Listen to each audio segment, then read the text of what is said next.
Olá, queridos alunos, eu sou a professora Nilce Cleide, estamos aqui com mais uma videoaula de matemática, estamos estudando análise combinatória e hoje nós vamos estudar princípio fundamental da contagem, PFC.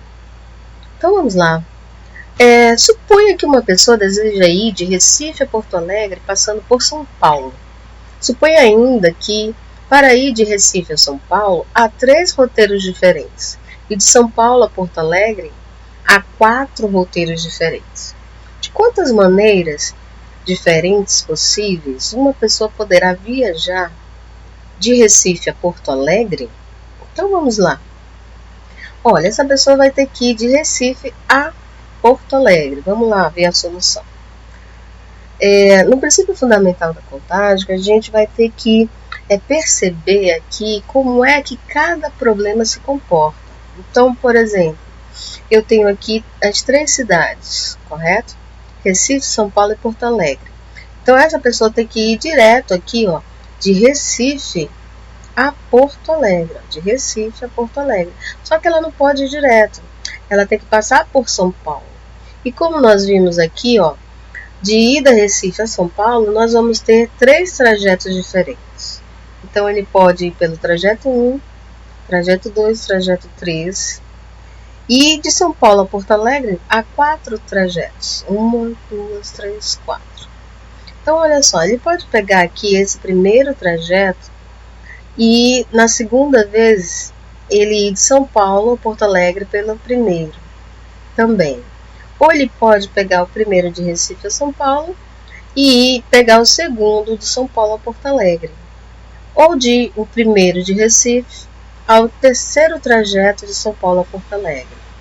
E assim vai. Ou seja, vamos fazer a combinação de cada trajeto de Recife a São Paulo e de São Paulo a Porto Alegre. Ora, pelo princípio fundamental da contagem, basta que você multiplique os 3 trajetos vezes os outros 4 trajetos, porque são independentes. Então, 3 vezes 4 é 12. Então, ele faria aqui, ó, 12 maneiras de chegar até Porto Alegre. Maneiras diferentes, correto? Vamos mais aqui observar que no princípio fundamental da contagem, nós vamos ter aqui, ó, independência dos trajetos que vão de Recife a São Paulo, né, independente desse outro trajeto de São Paulo a Porto Alegre. Então, isso aqui é uma característica do princípio fundamental da contagem. Vamos lá, mais um exemplo. Ao lançarmos uma moeda e um dado simultaneamente, podemos ter os seguintes resultados. Antes da gente chegar aos resultados, nós vamos ver aqui que a moeda ela só tem 2 resultados, que é o cara e o coroa. Já o dado ele vai ter 6 resultados. Então, como é que nós podemos combinar esses resultados aqui quando jogamos os 2 ao mesmo tempo? E ver o total de resultados. Vamos lá. Ó, nós vamos ver aqui, ó, no caso cara, nós vamos ter uma moeda, quando sendo cara, pode combinar com o dado caindo em 1, caindo em 2, ou caindo em 3, 4, 5 e 6. Então, nós podemos ter aqui, ó, esses vários resultados aqui. Se for coroa, né, também nós podemos ter coroa combinando com 1, com 2, com 3, com 4, com 5 e com 6 do dado, quando cair os 2 simultaneamente. Dessa forma aqui, ó. Eu posso pegar aqui o cara e combinar com 1. Pode cair cara e 1 do dado. Pode cair cara e o número 2 no dado. Pode cair cara número 3 no dado. Então, aqui são quantas maneiras diferentes? 6 maneiras. E do mesmo modo, se for coroa, nós podemos ter aqui também 6 maneiras diferentes, né? Olha só como ficaria esse conjunto das combinações possíveis, né? Então, nós teríamos aqui, ó, C1, C2, C3 nesse conjunto, um total de 12. Mas eu não precisaria fazer todo ele. Bastava eu multiplicar aqui, ó, duas possibilidades da moeda e 6 dos dados, né? No caso do dado. Então, ficaria 2 vezes 6. 2 possibilidades da moeda e 6 possibilidades do dado. São maneiras diferentes, multiplica e você tem 12. Então, é dessa maneira que nós vamos pensar com o princípio fundamental da contagem. Vamos pegar aqui o conceito. Se um evento é composto de 2 etapas sucessivas e independentes, de tal maneira que o número de possibilidades da primeira etapa, m, e para cada possibilidade da primeira etapa, o número de possibilidades na segunda é n, então o número de possibilidades total aqui do evento é dado pelo produto de m vezes n, que foi o que nós fizemos aqui no princípio fundamental da contagem. Eu tinha aqui 2 possibilidades na primeira etapa e 6 possibilidades na segunda, sendo que na primeira eu tinha 6 para cada uma, né? Olha só, então é isso que define aqui o conceito do princípio fundamental da contagem. Vamos ver mais um exemplo aqui.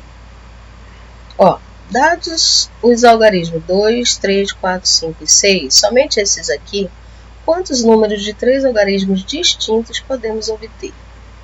Bem, vamos pensar um pouquinho aqui. Eu tenho que trabalhar não com os 10 números, os 10 algarismos, 0, 1, 2, 3, até chegar no 9. Eu só tenho esses aqui para trabalhar. Só que eu quero fazer um número de 3 algarismos, Vamos pensar aqui um número de 3 algarismos. Olha só, no caso das centenas, podemos ter um número de centenas. 324, 532. Esses aqui, entram na minha contagem. Agora, a gente tem que tomar cuidado aqui, 3 algarismos distintos. Não pode haver repetição nas casas que nós temos. Por exemplo, eu não posso obter aqui, entrar na contagem número 233. Por quê? Porque nessa casa aqui decimal aqui, e da unidade, elas são iguais. E ele está pedindo 3 algarismos distintos. Não pode ter algarismo repetido aqui. Então, nós temos 3 lugares e 1, 2, 3, 4, 5 algarismos para trabalhar. Então, eu tenho que fazer a combinação desses 5 algarismos aqui nesses 3 lugares, ok? Então, aqui, onde a repetição, como esses exemplos, ele não faz parte da minha contagem. Então, nós cancelaremos esse tipo de pensamento aqui. Só vai entrar esse tipo de número. Então, vamos lá. Como é que você vai proceder? Primeiro, nós vamos pegar a casa das centenas.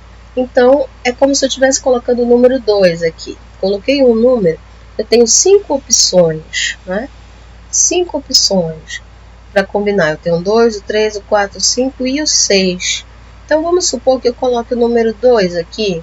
Se eu colocar um número aqui, eu não vou poder colocar novamente na casa das dezenas. Então, como eu vou colocar na centena, eu tenho primeiramente 5 opções. Ora, se eu colocar um número aqui, na casa da dezena, eu não vou ter mais 5 opções. Senão ele vai repetir. Eu vou ter 4 opções. E na casa das unidades, como eu já coloquei na centena e dezena, na casa das unidades eu vou ter somente 3 opções. Então, quantas opções eu tenho nessas casas?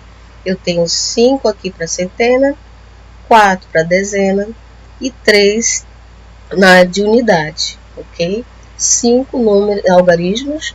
Quando eu coloquei aqui, eu não posso mais repetir, seja lá qual for o número.